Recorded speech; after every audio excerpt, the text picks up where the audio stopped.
So I'm feeding calves. Actually, I just finished feeding all the milk, and I walked by this room because I left that door open.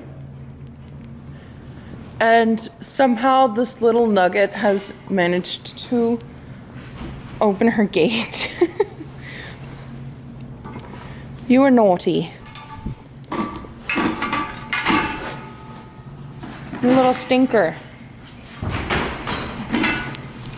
So we've had one cow stuck. She got unstuck.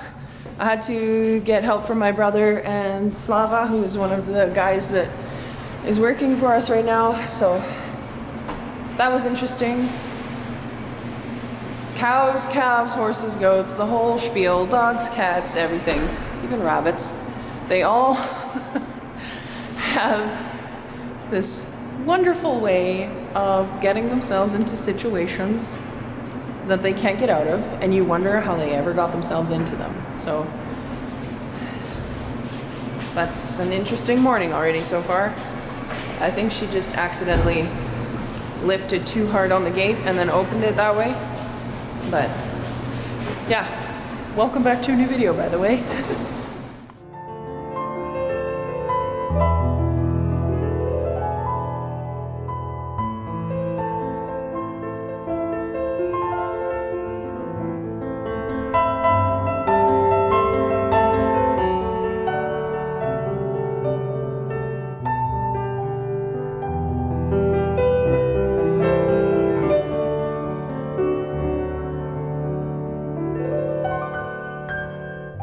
So I just got done milking like 40 minutes ago, and I'm here now working with some colostrum.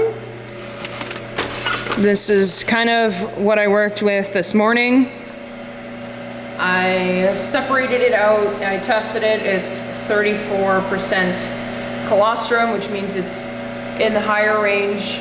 It's really thick and golden. We always call it liquid gold. But I'm not saving this for the calves. I am saving this for in the event that I have a goat kid and she doesn't have colostrum, or she dies. So this is kind of my start of preparing for my goats kidding in December, because that's most likely when they're gonna start having their babies. So I'm trying to create a little bit of a stash of colostrum, and it's perfectly safe to substitute goat colostrum with real cow colostrum. We've done it in the past. We fed our little Sprout the little 800-gram Nigerian dwarf baby goat just whole cow's milk, and she grew amazing on it. So this has been pasteurized to make sure that there aren't any interesting bacteria hanging around. These are disinfected, and I'm just gonna freeze them in little bottles. These bottles specifically work with a Pritchard nipple, which is the specific nipple that's used for goats. So I can literally fill these up, and when I need it, I can thaw it, throw the nipple on there, and then it's ready to go to feed whatever little kid needs it. I just figured I'd let you know one of my little emergency stash it procedures kinds of things, because it's always good to be prepared in the event that you need something, because I hate it when there's an emergency and I don't have what I need. So it's always better to be over-prepared.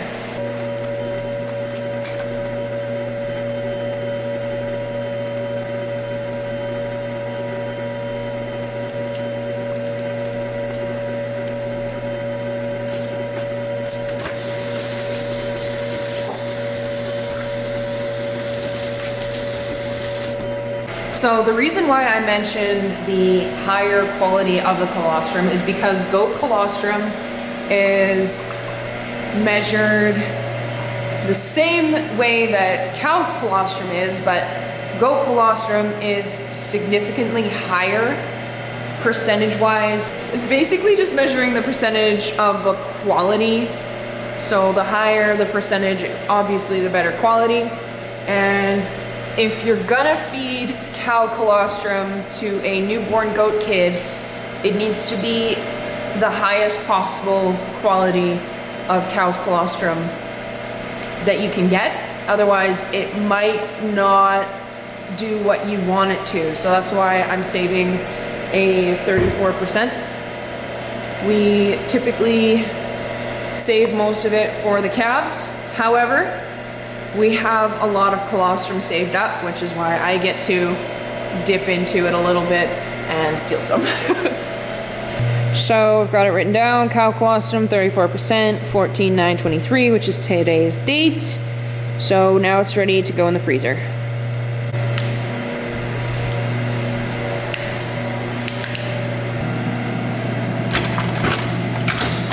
So now I've got 4 bottles saved up, which hopefully is enough.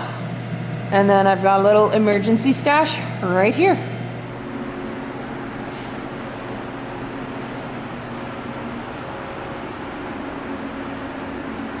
So it's the following day. Some of you may recognize this as the goat barn. This is where I've been kitting out my goats for the last year and a half, where I have had goats kidding. And this is the barn that I mentioned the last video would be used as overflow, since when you walk over here and open the door, all of my goats are here. So we can't put calves in here right now. So basically, I just pressure washed this so it's nice and clean. It's been disinfected. Disinfecting is just standard procedure for us, just so that every calf can start with a clean pen. That's normal for us. And it's also vet recommended. It's also recommended by all of the experts in livestock housing. So that's why we do that. So this is all nice and clean. And now we're gonna figure out a way to put in some paneling. And then we can start putting some bull calves in here. Yeah, before I started cleaning, the ceiling was all full of fly poop. And it kind of still is over in that corner there. But the big thing that really bothers me and my mom are the diadem spiders. They're those really thick booty spiders, and they're gross. I saw a couple of them dropping down when I foamed the barn up, and it's just nasty. I don't like them. So they're gone now too, except for that corner that I mentioned. So we'll just be avoiding that. But yeah, time to get panels in here and get some calves in here. Guess who's in the barn? So Pumpkin is in the cow barn. She is due on September 28th, and I am so excited because she was AI bred with sexed semen to Stanton's alligator. So I'm really hoping that she gets a heifer. She's got a really high chance of having a heifer. So I hope everything goes good. But I'm just so happy she's back in the barn where I can cuddle the heck out of her.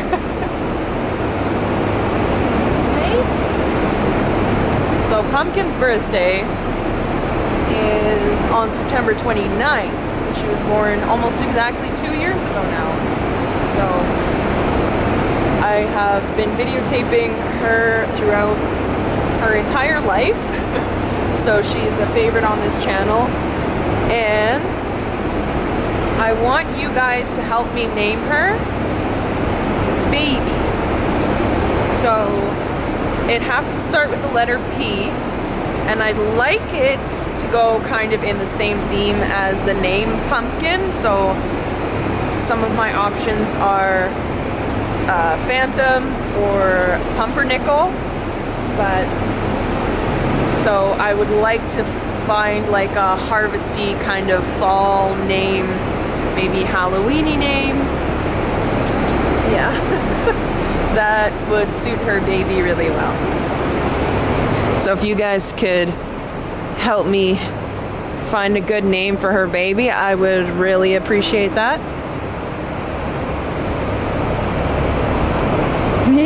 just like old times. Sitting in the barn. Sweetie.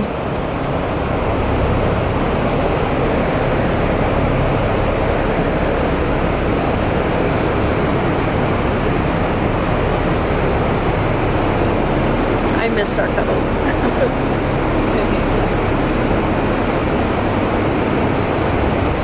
And we've got a little bit of a viewing party here. Hi guys. Hello.